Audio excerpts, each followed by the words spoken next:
Coração acelerado, taquicardia, mãos suadas, respiração ofegante. Você já sentiu algum desses sintomas ao mesmo tempo em algum momento da sua vida? Se sim, talvez você tenha tido a famosa crise de ansiedade. Nesse vídeo eu vou te explicar de forma rápida e didática tudo o que você precisa saber sobre uma crise de ansiedade, quais sintomas e por que elas acontecem. Eu também vou trazer sobre a minha experiência pessoal, uma pessoa que já lidou com inúmeras crises de ansiedade, como que eu melhorei e parei de sofrer com isso. Meu nome é Paulinha Gilbert, eu sou mestre psicóloga da terapia cognitiva comportamental e o mais importante, eu sou uma pessoa que a vida inteira lidou com ansiedade e hoje eu fiz as pazes com ela. E para facilitar, eu dividi esse vídeo em 3 partes. Na primeira parte eu vou te explicar o porquê que você tem ansiedade e como que o seu cérebro funciona quando você está ansiosa. A segunda parte eu vou te explicar mais sobre o que é uma crise de ansiedade, quais sintomas você tem quando você sente ela. Na terceira parte eu vou te contar a minha experiência pessoal com as minhas inúmeras crises de ansiedade, qual foi a última vez que eu tive e como que eu parei de ter elas, como que elas pararam de me assombrar. Se você quer melhorar a sua ansiedade, já aproveita para se inscrever aqui no canal. E para começar, eu quero te contar da crise de ansiedade que mais me marcou. Um belo dia, eu fui entrar em um novo trabalho e fui lá assinar o contrato, da minha admissão. Chegando lá, eu comecei a conversar com uma das pessoas da RH e ela me deu o contrato. Quando eu peguei o contrato, o valor que tinha, que eu receberia, que seria meu salário, estava diferente do valor que tinham me feito como proposta. Na mesma hora, eu alertei, falei, eu acho que veio o valor errado. E nisso a pessoa falou que não tinha tido nenhum mal entendido e que aquele seria seu salário. Naquele momento eu já tinha pedido demissão no meu emprego anterior e começado esse novo trabalho. Na mesma hora eu comecei a me desesperar. Tentei me acalmar, não consegui e acabei descendo, pedindo para tomar um ar, dei uma desculpa ali e desci para sair do prédio. Quando eu estava na rua, eu comecei a sentir meu coração acelerando, um nó na garganta. Minha barriga começou a doer, eu comecei a ficar ofegante, na verdade eu comecei a ficar até branca, senti um formigamento nas minhas mãos, comecei a suar frio e aí eu tive certeza que eu estava passando mal e me deu até uma sensação de desmaio na hora. E principalmente eu lembro muito de ter sentido um medo de estar enlouquecendo, um medo até de alguma coisa pior acontecesse comigo. Eu não sabia na época, mas o que eu estava sentindo na hora era uma crise de ansiedade, que na psicologia a gente chama de ataque de pânico. Eu lembro que eu comecei a me desesperar, cheguei até a ligar para o meu marido e pensar, será que eu vou para o hospital? O que será que está acontecendo comigo? A verdade é que eu já tinha passado por aquela experiência outras vezes, mas não de forma tão intensa assim, ou não naquela fase de vida. Eu liguei pro meu marido, que na época era meu namorado, e imediatamente ele conseguiu ali me acalmar e foi aí que eu percebi que eu não precisava de ir até o hospital e que eu estava bem, que aquela crise, aquele pico já tinha passado. A minha sorte é que depois de um tempo desse acontecimento, eu entraria na psicologia e entenderia mais sobre a ansiedade e conseguiria manejar mais elas. E hoje, inclusive, eu ajudo outras pessoas a lidar com isso. A curiosidade é que depois que eu entrei na psicologia, que eu fui entender que vários momentos da minha infância eu sofri com crises de ansiedade, no caso dos ataques de pânico, e que na época eu falava como se fossem crises de choro, ou então que eu era uma pessoa muito chorona. Mas na realidade eu tinha inúmeros ataques de pânico ao longo da minha infância, mas eu não sabia nomear e muito menos como manejar eles, como lidar com eles. Lembrando que nesse vídeo eu vou usar aqui o termo crise de ansiedade, mas que na psicologia a gente usa o termo técnico de ataque de pânico. Então isso aqui vai ser utilizado como sinônimo, ok? Para a gente entender por que a crise de ansiedade acontece, a gente tem que entender melhor o que é a ansiedade, de onde que vem essa emoção. Muita gente acaba falando, eu não queria sentir ansiedade, eu queria ficar livre da ansiedade. Sendo que na verdade esse é um dos piores desejos que você pode fazer para você mesma. Por quê? É a ansiedade que ajuda a gente a se preparar contra os possíveis perigos ou inclusive contra situações que a gente não deseja passar. E aqui vai desde possíveis ameaças, como você entrar em um lugar perigoso, então trazendo lá na selva, você está em um ambiente ali que pode ter algum animal perigoso, ou então nos dias de hoje, uma pessoa que pode te assaltar ou pode fazer algo ruim contra você.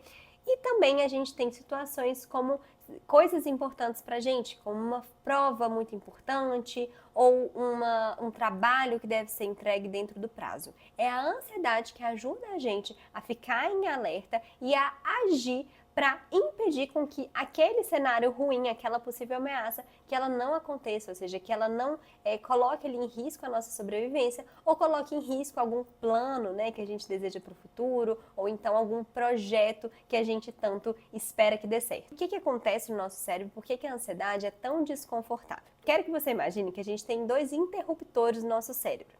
Aqui é o interruptor do sistema nervoso simpático, que a gente vai chamar aqui carinhosamente de sistema da ansiedade. E a gente também tem o sistema nervoso parasimpático, que a gente vai dar o nome carinhoso aqui de sistema do relaxamento. Esses interruptores, eles atuam de formas opostas, ou seja, quando o interruptor da ansiedade está ligado, o do relaxamento está desligado, e o contrário também é verdadeiro. Quando o interruptor do relaxamento liga, esse da ansiedade se desliga. E aí, o que acontece quando a gente identifica uma ameaça? Quando a gente observa, por exemplo, que uma pessoa do outro lado da rua está vindo na nossa direção, uma pessoa estranha em uma rua escura, automaticamente o que é muito importante para o nosso cérebro, inclusive que garante a nossa sobrevivência saudável, esse interruptor da ansiedade, ele é ligado e desligado o do relaxamento. Isso, a gente tem uma região no nosso cérebro que se chama amígdala, não é a amígdala que fica aqui, tá? É uma região lá dentro do nosso cérebro e essa amígdala, eu brinco que ela como se fosse se agita. Ao detectar um perigo, ela faz como se fosse um chocalho, mandando uma mensagem para o seu cérebro que você deve reagir, que você tem que ficar atento àquele perigo e como consequência o seu corpo, ele deve tomar ações, né, diferentes daquela de quando o seu sistema de relaxamento está ligado. Agora, com a ansiedade ligada, você vai se preparar para lutar ou para fugir daquele perigo. Isso, essa região da amígdala, ela vai liberar adrenalina e cortisol no seu corpo, que vai fazer com que mande sangue para os músculos, para possibilitar que você consiga correr e também para o seu coração, para você conseguir mandar ali mais sangue para o corpo e possibilitar a sua sobrevivência nessa história de luta ou fuga. Nesse exemplo aqui, com esse interruptor ligado, automaticamente depois que você viu ali aquela pessoa vindo na sua direção, seu cérebro já acionou a amígdala, já mandou o sangue para os seus músculos e você já sai correndo. E aí eu quero que você imagine que você saiu correndo, você saiu daquele perigo, você chegou em casa, você trancou a porta da sua casa e nisso você percebeu, você detectou que você estava em segurança. Como consequência, a ameaça já tinha ido embora. O que é o saudável do seu corpo fazer?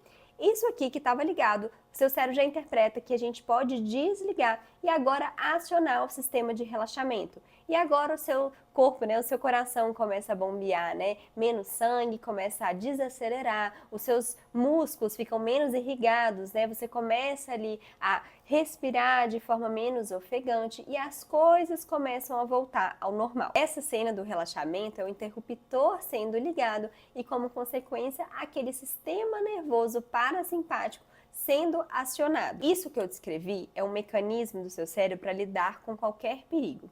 No caso aqui, eu utilizei o exemplo de um possível assalto, mas isso também poderia acontecer em relação a uma ameaça social. Por exemplo, você vai falar em público e você tem medo de falar em público, você tem vergonha de falar em público. Isso é considerado uma ameaça social também. Acontece na crise de ansiedade, no ataque de pânico. É como se aquela região da amígdala, ela ficasse muito mais sensível. E aí qualquer coisa ela começa a detectar como se fosse um perigo muito grande. E a qualquer momento do seu dia.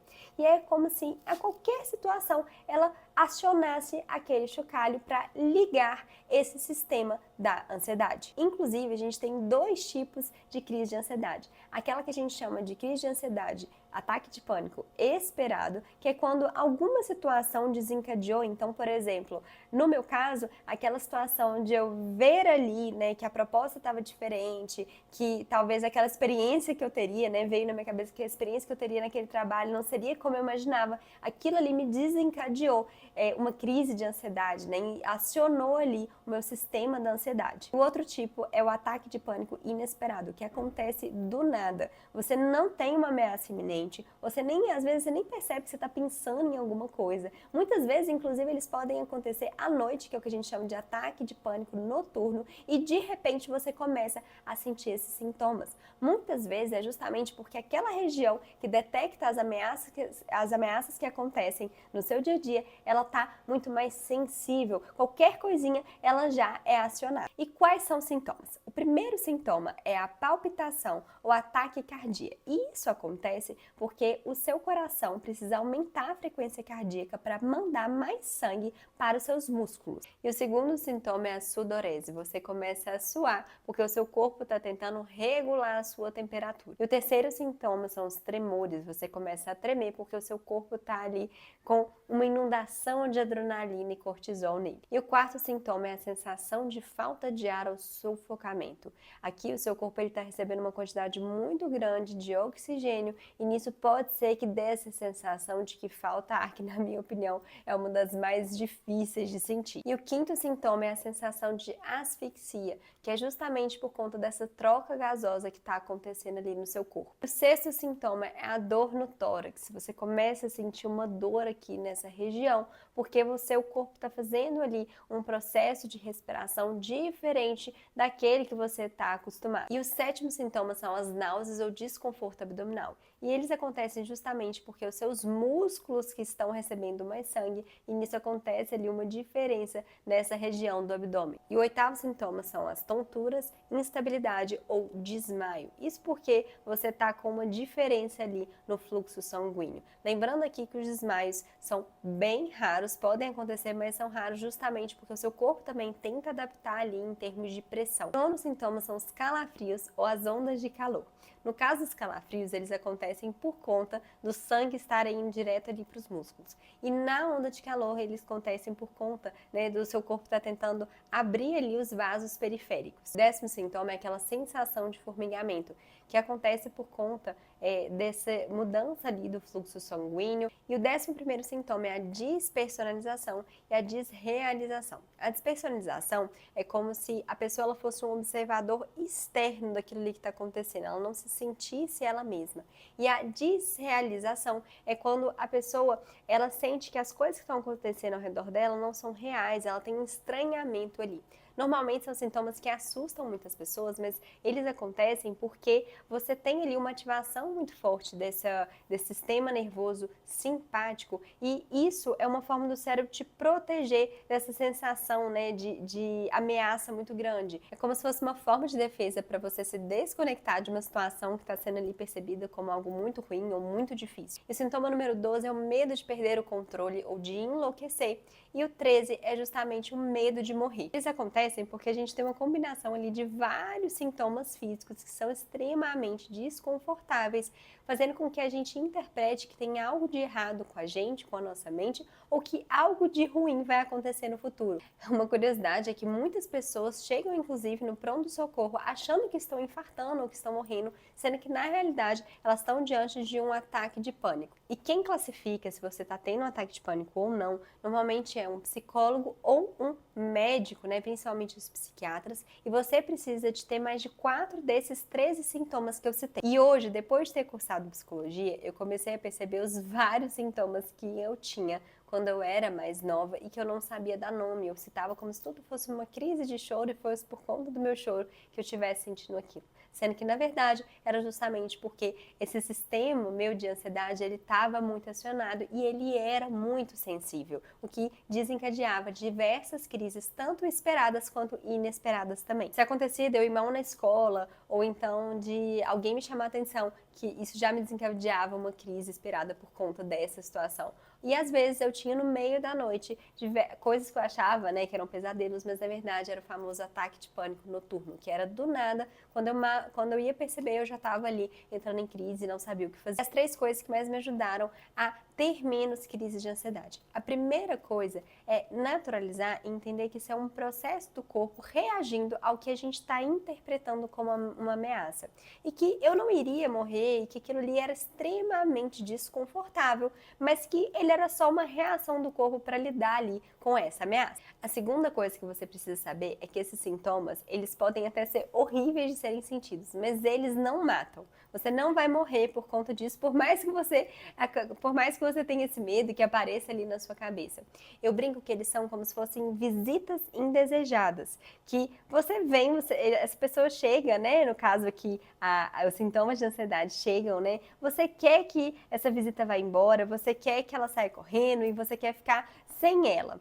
Mas ela vai ficando ali, você vai tendo que lidar com ela, mas uma hora ela vai embora. Então toda vez que eu começo a sentir isso, que eu começava a sentir o início de uma crise, eu lembrava que por mais desconfortável que fosse, ela iria passar e que o corpo ele não consegue ficar muito tempo sentindo esses sintomas de ansiedade. Ele não consegue ficar tanto tempo com esse interruptor ligado, né, no volume máximo aqui. A gente precisa ali de um momento de relaxamento. Então eu lembrar que isso uma hora iria passar e que não ia acontecer nada de ruim comigo, só esse desconforto mesmo também me ajudava e muito a inclusive parar uma crise no meio. Porque uma coisa que acontecia era eu perceber que eu estava começando a ficar ansiosa, né? E eu queria, por exemplo, engolir o choro, eu queria parar com aquilo e as coisas iam só piorando. Quando eu percebo que interpreto, né, de não, calma, por mais que seja horrível, isso aqui uma hora vai passar, isso ajuda também a diminuir essa hipervigilância que a gente fica em relação aos próprios sintomas. A terceira dica é você fazer a respiração diafragmática.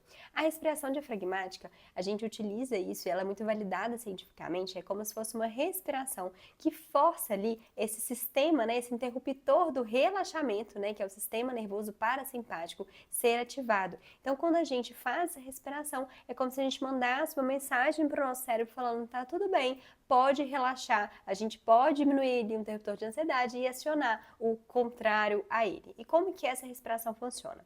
Eu vou explicar rapidamente aqui, mas a gente precisa de respirar, eu gosto de respirar em 3 segundos, a gente vai encher a barriga, né, mandar o ar lá para a barriga quando a gente vai inspirar, a gente prende um segundinho lá em cima e depois a gente vai expirar, murchando a barriga. A gente faz isso em torno de 2 minutos. Eu gosto de deixar, inclusive vou deixar aqui nesse vídeo um vídeo de um peixinho que sobe e desce para conseguir guiar essa respiração diafragmática. Lembrando que você vai inspirar jogando o ar para a barriga, deixando aquela barriga de gravidinha mesmo. E conta nos comentários desse vídeo se você já teve uma crise de ansiedade, para você qual que é o pior sintoma que você já sentiu. No meu caso, o que eu acho um dos piores sintomas é justamente aquele nó na garganta que a gente não consegue nem falar nada. Para mim, esse é um dos sintomas que mais me incomodam de todos.